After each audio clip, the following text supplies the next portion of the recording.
भाजपचे नेते अनिल बोंडेंचं वादग्रस्त वक्तव्य समोर येत आहे। यशोमती ठाकूरांवर टीका करताना बोंडेंची जीभ घसरली आहे। अनिल बोंडेंच्या विधानामुळे नव्या वादाची शक्यता वर्तवली जाते। तिवसामधल्या एका कार्यक्रमादरम्यान अर्वाच्य भाषेत अनिल बोंडे यांनी टीका केलेली आहे। अमरावतीच्या तिवसा शहरात कबड्डी सामन्याच्या उद्घाटनात भाजपचे नेते अनिल बोंडे नेमका काय म्हणाले पाहूया।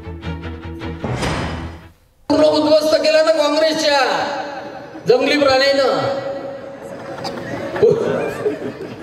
पूर्ण उलार केला ना।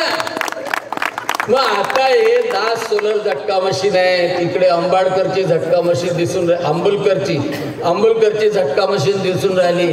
आता या तिवसा मतदारसंघात होणाऱ्या लोकसभा निवडणुकीमध्ये आणि विधानसभा निवडणुकीमध्ये हे काँग्रेसचे डुकर जे घुसतात ना, त्याला झटका लावलाच पाहिजे।